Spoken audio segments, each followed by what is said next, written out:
The response that I got in my first video, that was crazy. That was insane, and I was happy. I was not expecting that. And thank you so much. Thanks to you for watching my video. Hello, my name is Mrs. Charlene. Welcome to a life of a first-time mommy who's trying to balance life as a mom, as a wife, who's working and also studying.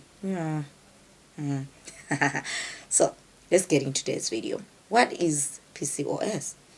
PCOS is an acronym that stands for Polycystic Ovary Syndrome.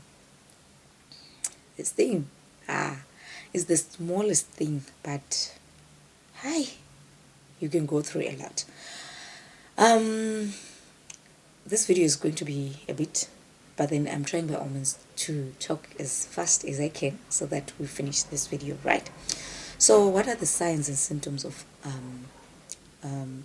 PCOS?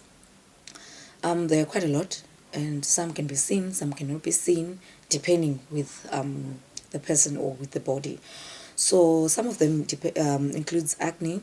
It includes difficulty in losing weight.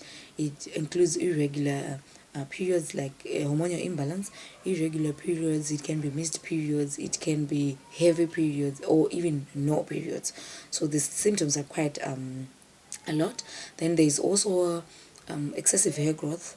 If you see some women that has a beard or that has some hair on their chest, it could be polycystic ovary syndrome. Then yeah, those are the main ones that I can think of. Then the heavy weight, now the heavy weight that you cannot lose, that difficult one to lose, it will end up leading to type 2 diabetes.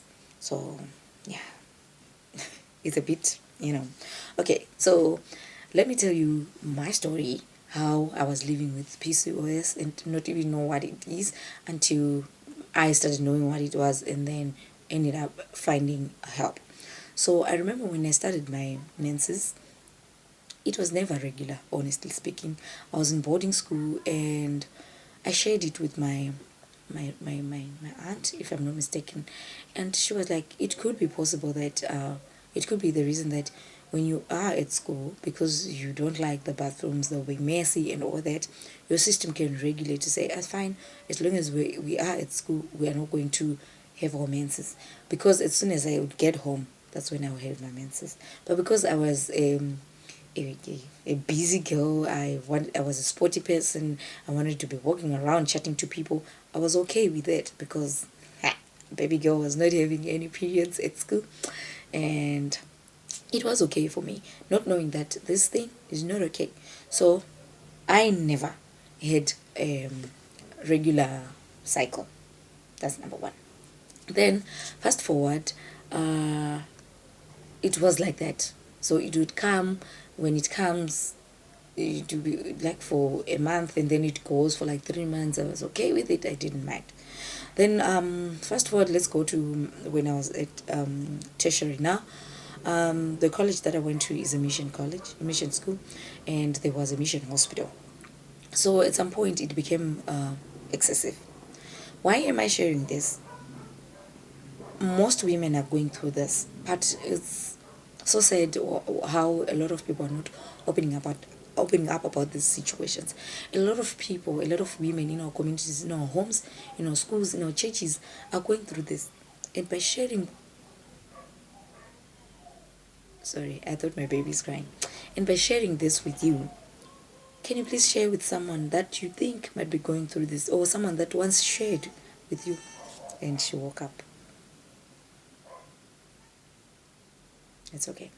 Please share with someone that you might think they can benefit from this video, because honestly, this is my life that I'm telling you. Okay, fine. So when I was in tertiary, I realized in a hostel, 3 girls were going through this thing, the third one including me. And I remember it was bad, and I had to go to the, sorry, let me take this video. And when I got to the hospital, I shared my story, like, and the nurse was like, hey, tobatrana neva scanner. And then I narrated everything that was happening, and she was like, mabvisa kanhumbu maakuda kuya kunono timoitwa sei, like you aborted and now you want to you are panicking because you are bleeding. And I was just like, okay. They took my urine for testing, and fortunately I was not pregnant. She gave me contraceptive pills. I will insert them here. And she said, you're going to take these pills for 4 months and your system will get back to normal. It's like, okay, cool. Then I asked, what if I want to get pregnant? What am I going to do? She's like, you can just stop the pills. Aibo, what are you not understanding? I'm telling you that if I stop this medication, I'll start bleeding. And professionals, let's be professionals, honestly. This is someone's life that we'll be talking about. Anyway, fast forward, I graduated and then started working. It was just like that. So when I was taking the medication now after the hospital, I would have terrible headaches. So I decided to stop. So when my menses were getting longer, that's when I would just drink the medication to stop it and then continue with my life. So sometimes it will come for longer, for 7 days, for 8 days, 20. It was just like tiny drops, but then it's there. And it's so irritating, especially when you're a sporty person, and it's so boring, man. And okay, I then started working in Zimbabwe and later decided to come to South Africa. Started working again, and I remember at some point it became also intense. Honestly, I had accepted that this is my condition and I'm going to live with it, because I remember telling my mom at some point, and my mom was like, "Charlene, I'm like, oh God."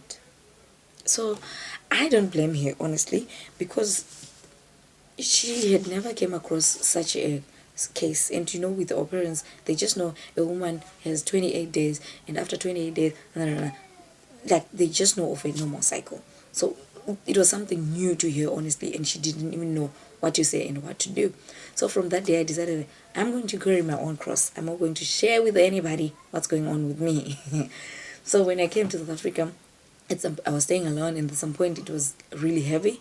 So I decided to go to the pharmacy, and when I got to the pharmacy, the same thing. I was given some pills, like normal contraceptive pills, and they told me that it's hormonal imbalance. So if you use these pills for like 3 months, your cycle will go back to normal. I was like, okay, cool. I went home, I took the medication. It looked as if it had worked, but then it came back again. Fine, fast forward, I met my husband. We were okay. We didn't even bother about that. And I remember at some point him coming to visit me, and I was sick that day. I remember I was sleeping on my bed, sitting on a bucket, and blood coming out, like blood clots coming out. Sometimes I would realize even my skin was becoming pale. Like, it was bad, man. It was bad. I don't wish that on even my worst enemy. Though I don't have a worst enemy anyway, but I don't wish that on anybody. That's why I'm saying, please talk about these things with women around you, because yay, kunzema. Okay, so my husband also didn't know what to do. We went to the hospital, but then it was not helping, honestly. Then fast forward, we got married, and hey, something just clicked when I turned 30. I was like, okay, because honestly we didn't even talk about kids, because to us we were thinking, who's going to be taking care of kids? Like, we are childish. We are never serious about life. I do think we are ready. So it was not even a topic.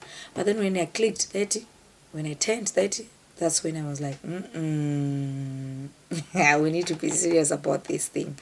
And because I was not calculating, by the time my child is 20, how old will I be?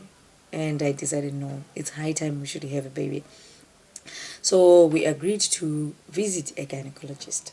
So when we went to the doctor's visit, I remember on our way, I just got so nervous. I didn't know what to expect, honestly.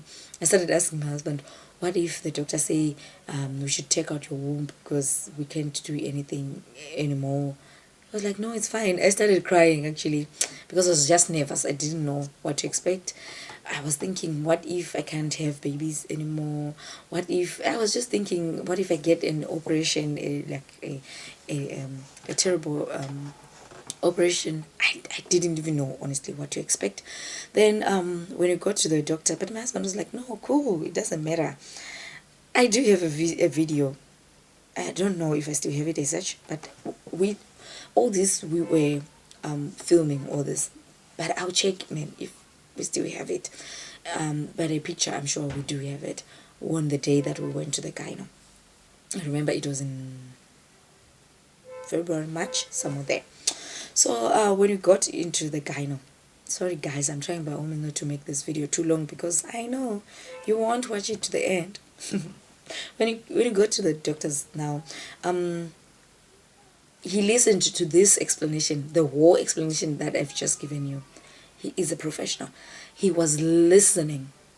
He didn't interrupt me. Yo, I felt like I'd gone for counseling. He was listening. And after listening, he was like, there are 3 possible conditions that affect women. It could be fibroids, it could be cyst, it could be polycystic ovary syndrome. But from your explanation, I'm assuming it could be polycystic ovary syndrome.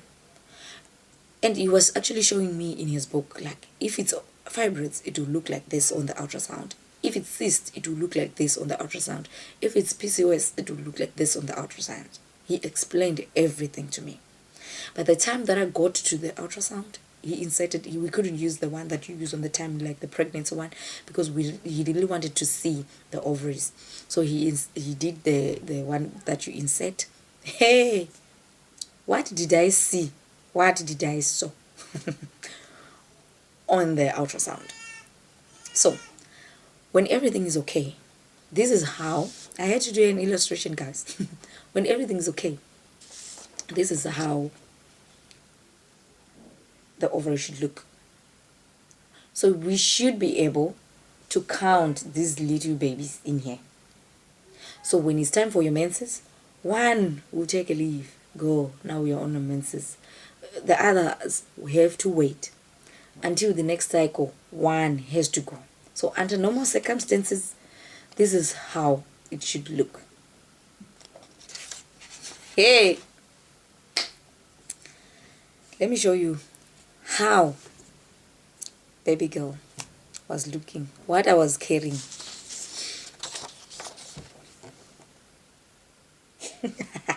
What is this? What is this? Like, I had a lot going on. Then this is a sign that you have polycystic ovary syndrome on the ultrasound. I had no acne. I have like the most clear skin. Don't have like extra hairs. I'm okay. So there were no leads to say I have polycystic ovary syndrome, unless for irregular periods. So this is how I was looking. Yeah, that's bad, man. I don't like talking about this because the doctor said about 20% of women are going through this. And I'm to think, so it means in our church possibly there's someone who's also going through this. Excuse me, what do you mean? It's so sad, man. Anyway, so how then does it cause irregular menses?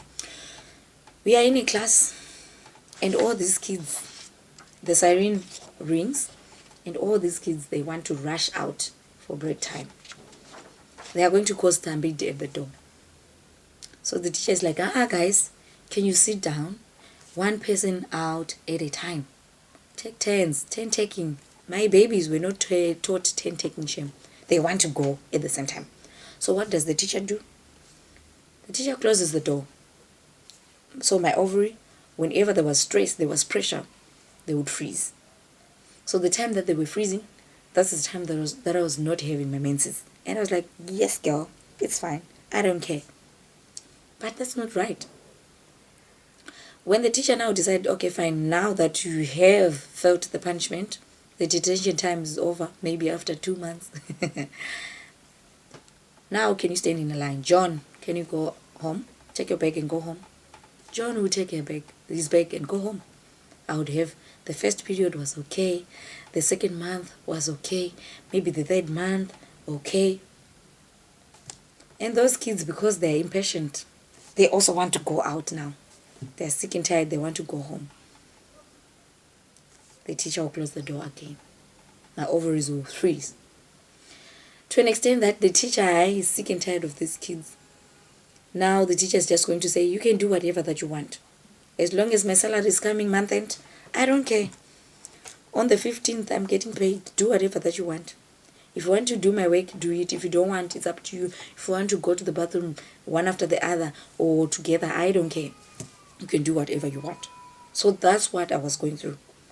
My body would then get to a point where it'd say, you can do whatever that you want. Up until the principal of the board, me, has to take action. It's either I had to watch my diet and also visit the gynecologist. So I went to the gynecologist and he explained everything to me, and he said, I'm going to give you some medication for this. And the medication that I'm giving you, you are going to take it for 4 or 3 consecutive months. And if anything doesn't change, then you come. We'll try another one. And then we'll see the second stage that we can try with you. But he assured me, like, this is the least, and this is like, but then it's so sad how a lot of people are struggling with this thing. And even the medication was not expensive. I wish I had taken it, like the boxes, to show you. I'm going to do it in the next video to just show you the medication that I got. And it's not on the expensive side, to be honest, but I think people are lacking professionals, the medical professionals that really know about these things. And yeah, man. And you know, bodies are different. We respond to bodies very differently. So yeah, that's my PCOS story, just in brief. And let me end it here, because I know if it's too long, you guys, you're not going to watch to the end. But I really wish you can share this with other women that you think might be going through the same, or your girl child that you might feel they are not confident enough to talk about their menses. But it is important, man, to have these conversations with girls, not just let's